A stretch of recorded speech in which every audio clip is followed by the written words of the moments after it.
Sam Howell is the biggest winner following the Washington Commanders' moves during the first wave of NFL free agency, but he's not alone. That and more on today's episode of Locked On Commanders. Your daily podcast on the Washington Commanders, part of the Locked On Podcast Network. Your team every day. Welcome in, Commanders fans, to the Locked On Commanders podcast, part of the Locked On Podcast Network. Your team every day. This is your daily podcast covering the Washington Commanders, so please subscribe or follow for free on YouTube or wherever you listen to podcasts, so you always get the latest episodes when they drop. I'm David Harrison, credential member of the media covering the Commanders for Commander Country, a part of Sports Illustrated's Fan Nation. You can find me there, here, or on Twitter at dharrison82. And I want to thank you for making this show your first listen or view of the day.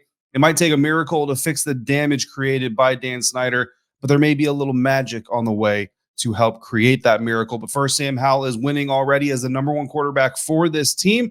And that's where we're going to start as we continue our look at the Washington Commanders following the first wave of NFL free agency and the beginning of the new league year. Yesterday, we started the week off with a mock draft Monday, reconsolidating team draft needs and mock drafting for those needs. So if you missed that, go ahead and check that out. But today, we're identifying two NFL free agency wave one winners for the Washington Commanders, and that is starting, of course, with quarterback Sam Howell. Now, to be completely fair, Sam Howell had a little bit of a head start coming into the first wave of NFL free agency in the new league year, right? Because really for the majority, if not the entire offseason, Ron Rivera and Martin Mayhew multiple times have talked about the fact that Sam Howell is going to have an opportunity to win the number one quarterback job for the Washington Commanders this coming season. And the words competition are still thrown out there. And don't get me wrong, I'm not, that's definitely something that this team is gearing towards, which I think is why Jacoby Brissett is brought in.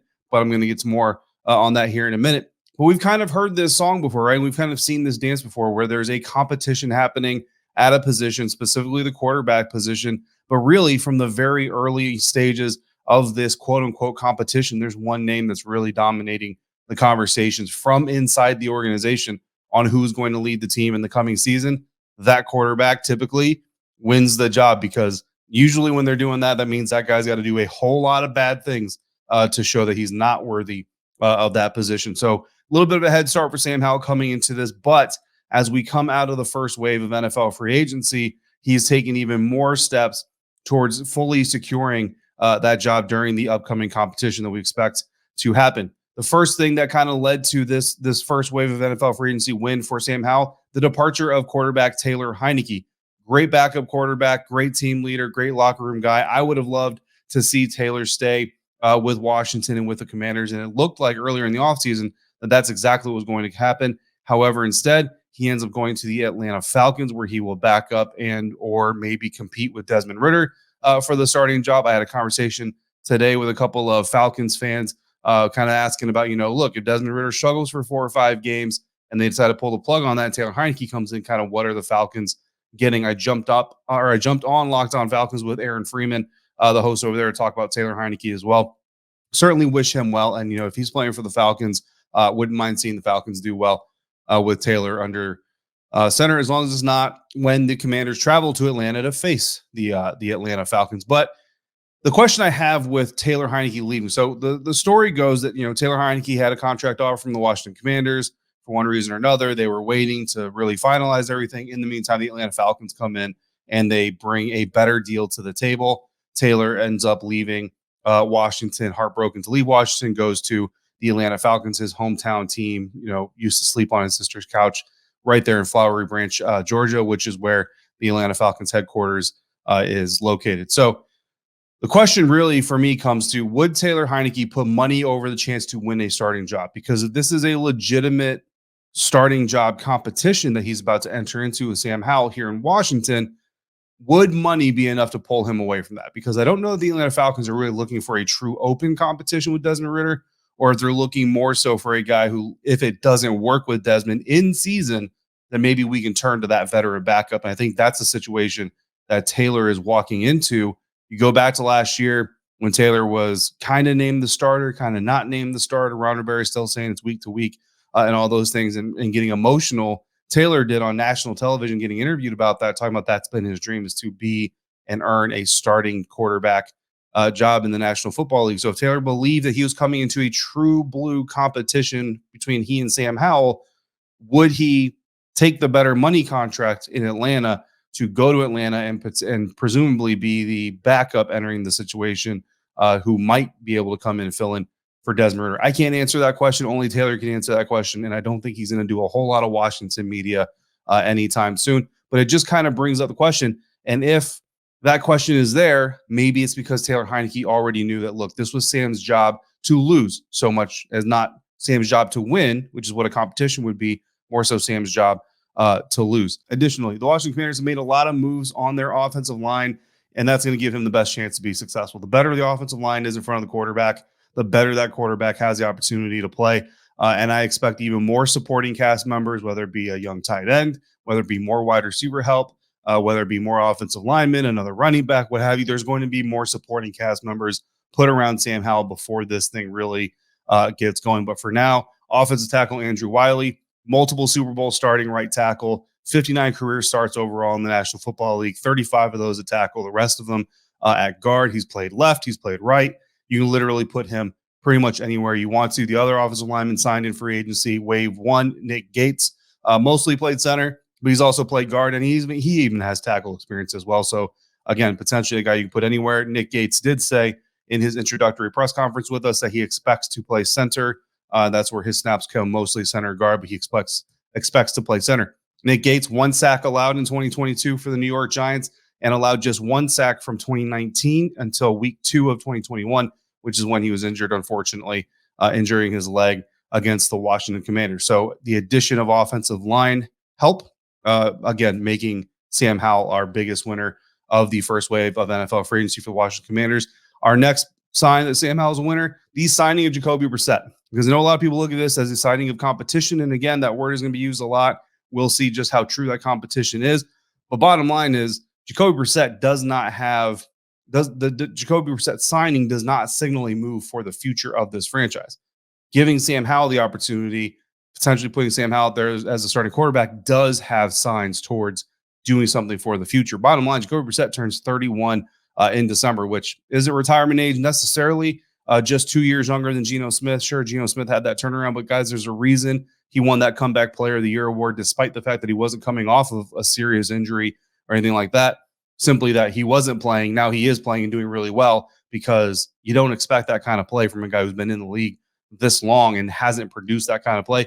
Jacoby Brissett is in a very similar situation. It's a 1-year deal, right? So if he does, let's say that Jacoby Brissett comes in, wins the starting job, and balls out, probably going to price your way out of Washington next season, being a quarterback on the move.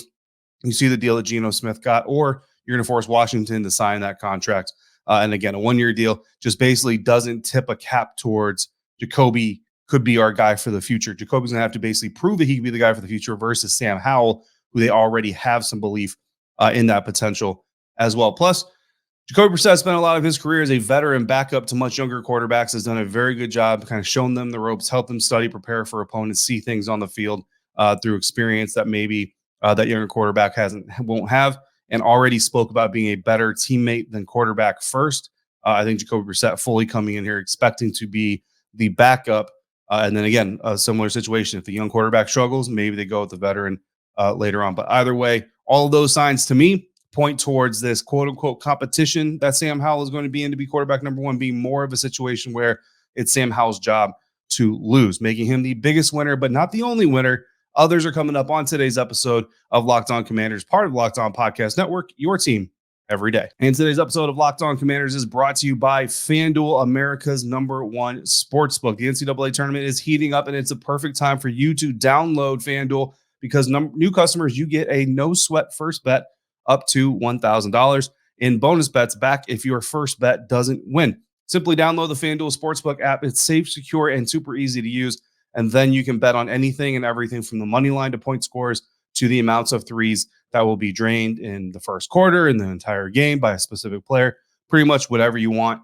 The teams in the Sweet 16 are taking the floor on Thursday and Friday this week to earn a spot into the Elite Eight of the NCAA tournament. Right now, Creighton is the most likely team to win their matchup and are 9.5-point favorites to beat Cinderella dressed up as Princeton. Meanwhile, 7th seed Michigan State is favored to defeat 3rd seed Kansas State, but by just 1.5 points, giving that game the closest spread margin of all the Sweet 16 matchups as we speak today. Plus, FanDuel even lets you combine your bets for a chance at a bigger payout with a same-game parlay. So don't miss your chance of getting no sweat first bet back up to $1,000 in bonus bets when you go to FanDuel.com/lockedon. That's FanDuel.com/lockedon to learn more. Make every moment more with FanDuel, official sports betting partner of the NFL.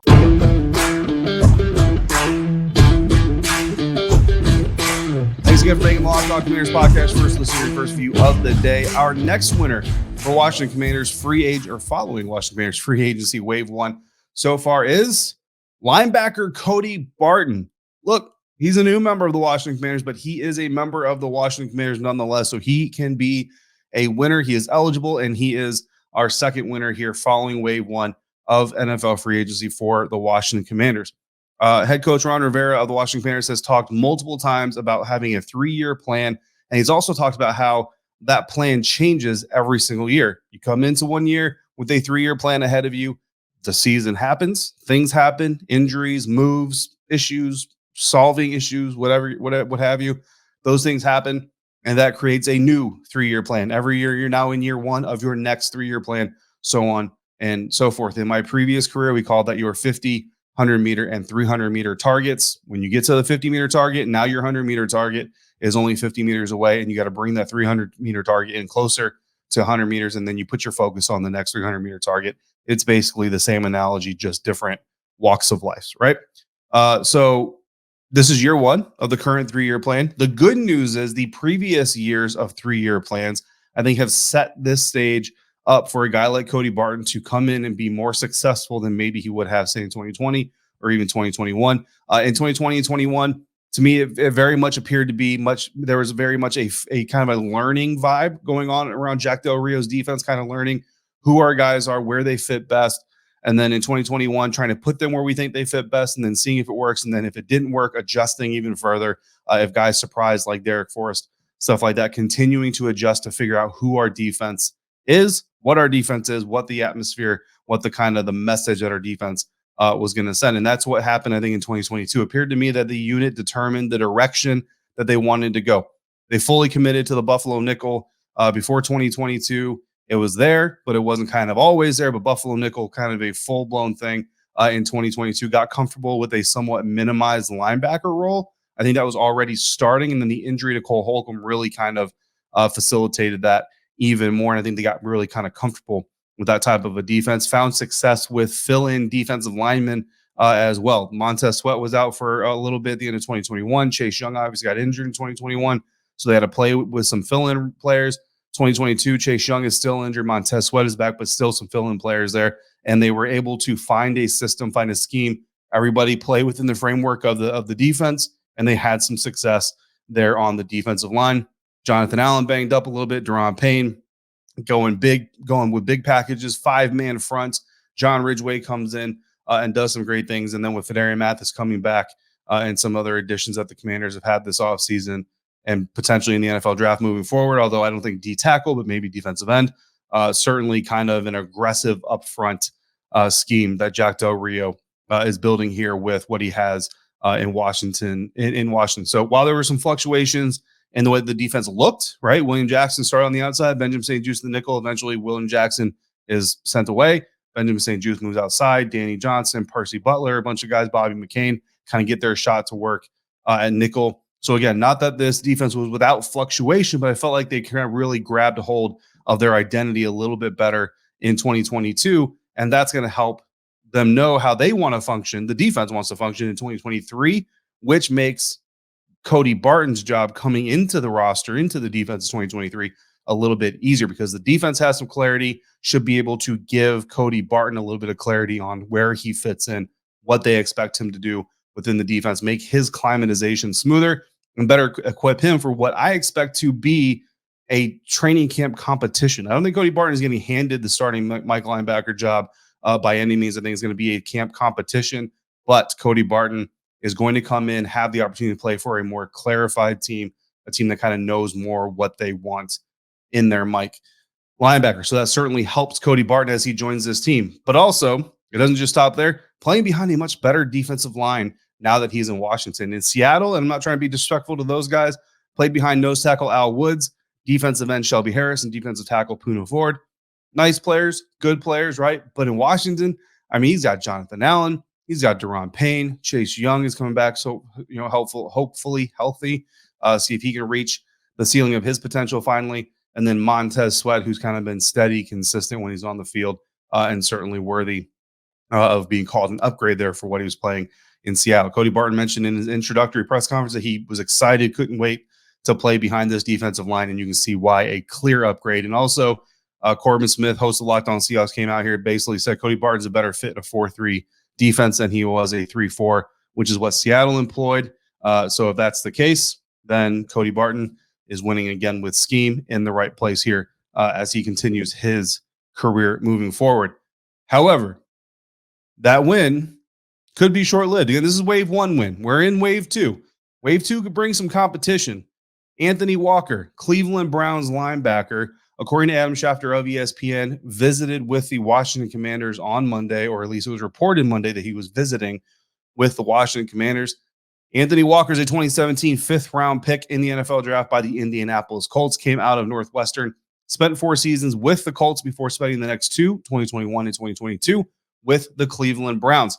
Played just 3 games last year due to a torn quad muscle, but coming into the season was named a team captain for the Browns. He's got 63 career starts, and he was a team captain. So we'll dive deeper into him if there becomes a reason to dive deeper into him because of a signing or at least agreement to a deal. But Anthony Walker visiting the Washington Commanders, like I said, expect a competition there for the Mike linebacker position, not just going to get handed to Cody Barton. Who knows? Maybe Jamin Davis gets back into that conversation, although I think they're kind of comfortable with where they have him and the growth they saw out of him last season. So I think Anthony Walker comes in to compete for the Mike. Cody Barton comes in to compete for the Mike.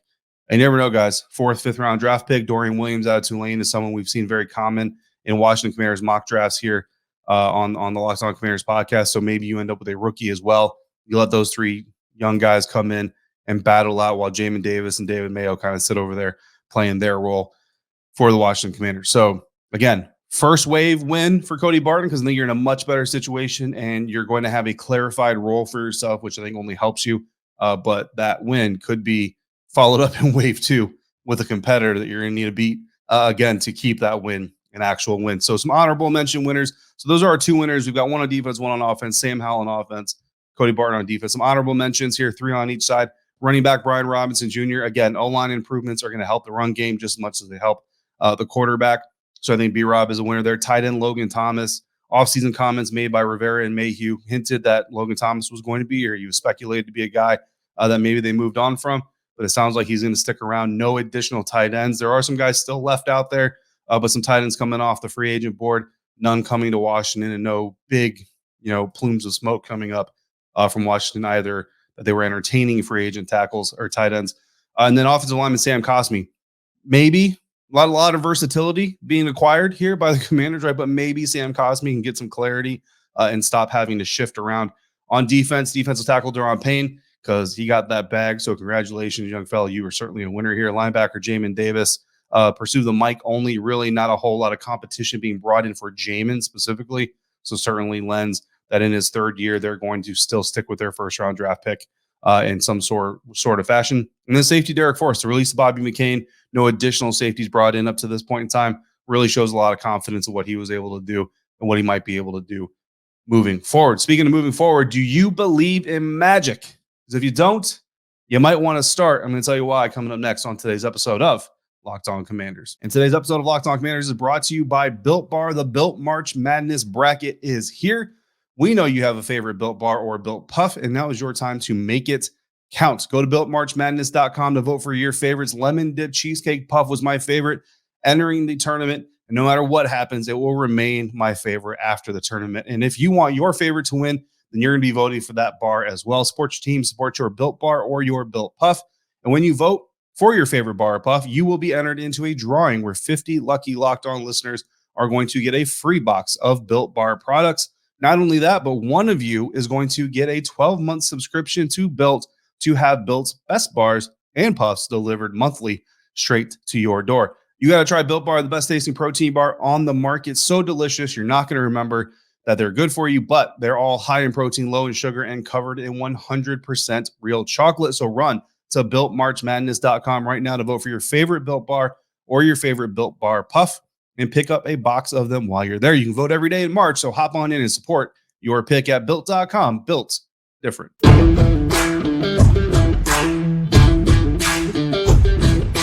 He may not be Jay-Z, but Magic Johnson brings his own level of star power into the ownership group mix, and he's reportedly getting in on the mix as part of Josh Harris's ownership group bidding to buy the Washington Commanders. Rumors and speculation have been heating up over the weekend and into the early part of the week about a potential Commanders sale. And now, according to Sportico's Scott Soshnick and Eben Novi Williams, perhaps.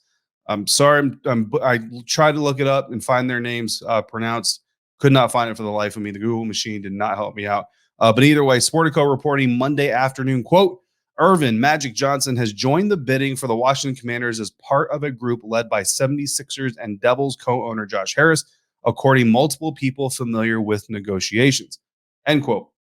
Now, it's important now, Josh Harris is the guy, I think Saturday night into Sunday morning, there were some reports coming out that Josh Harris was buying the Washington Commanders for $6 billion. Those reports were never confirmed or substantiated, so they're kind of in the rumors bin as of right now. But Harris was part of the group, or did have a group, was spearheading a group that was trying to buy the Denver Broncos last year, did not get to buy the Denver Broncos, unfortunately for him, but now he is in the mix, reportedly trying to buy the Washington Commanders. The report also, though, says that Harris's group is one of a handful, quote unquote, still in talks with Dan Snyder to buy a team. That to me is very, very interesting because some of the early weekend reports also stated that the non-winning bidders have been notified that they were not going to win.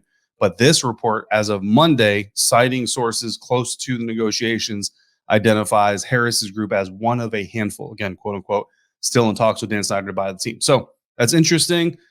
Doesn't say who the other groups are, but it's interesting to know that potentially there are other groups still in talks, and this thing is not done just yet. But the clock is ticking on a potential sale or agreement to sell, because everybody is kind of expecting that to happen before the NFL league meetings commence in Arizona, which is on March 26th. That is the first day of the league meetings this year. That's less than a week from now. It's less than a week from the time I'm recording, less than a week from the time you're watching or listening. So the clock is ticking. The days are drawing nearer. I would love to say that with a whole lot of confidence, but this is Dan Snyder. When's the last time Dan Snyder did anything that was expected of him? So don't hold your breath, but maybe cross your fingers. Josh Harris, by the way, co-founder of Apollo Global Management, part of Harris Blitzer Sports and Entertainment, which also owns the NHL's New Jersey Devils, the NBA's Philadelphia 76ers, the Prudential Center in New Jersey, among other things. Magic Johnson is currently a minority owner of the Los Angeles Dodgers as of 2011. They won the World Series in 2020. Very successful in real estate since he retired from the NBA in 1996, which could certainly come in to play a hand as the Washington Commanders look for a new stadium location and deal and all that. Is on the board for Fanatics, who opened their first live sports book in an NFL stadium this year, and is an investor in the WNBA's Los Angeles Sparks, very successful WNBA franchise. And that's just the tip of it. He owns all kinds of businesses, Magic Johnson does. So very savvy businessman. At the end of the day, someone with a whole lot more money is going to own the Washington Commanders than you or I is going to.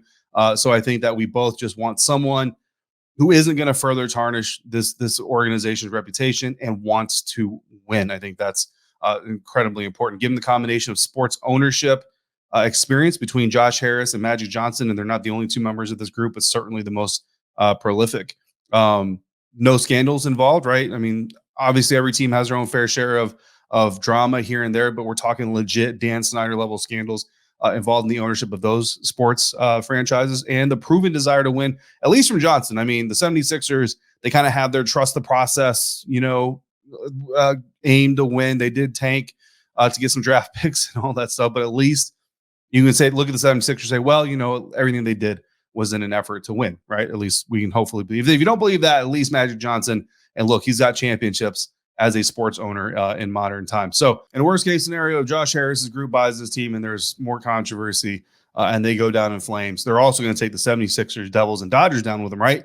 So at least Commanders fans won't be alone, and their misery will have some company. Speaking of company, you've been great company today, so I thank you, and I appreciate you for making Locked On Commanders your first listener, your first watch of the day. Make your second the Locked On NFL Scouting with the Draft Dudes podcast, free agency of the draft, salary cap management, and more. Kyle Krabs and Joe Marino of Locked On Dolphins, Locked On Bills are also on Locked On NFL Scouting with the Draft Dudes every Monday through Friday. Find it wherever you get your podcast and on YouTube, part of the Locked On Podcast Network, your team every day. We did Wave 1 winners on this episode. We're going to do Wave 1 losers on tomorrow's episode, and we'll continue keeping our eye out for any Washington Commanders news as it comes down the pipe. If you want to get in on that conversation or this conversation, drop your comments down in the comment box on YouTube or hit me up via email at lockedoncommanders@gmail.com or in the Twitter DMs at dharrison82. Signing off for today, I'm David Harrison, staff writer for Commander Country of Sports Illustrated's Fan Nation. Until we speak again, if you're out and about, please be safe, be kind to one another, and I'll see you next time right back here for the next episode of Locked On Commanders, part of the Locked On Podcast Network, your team every day.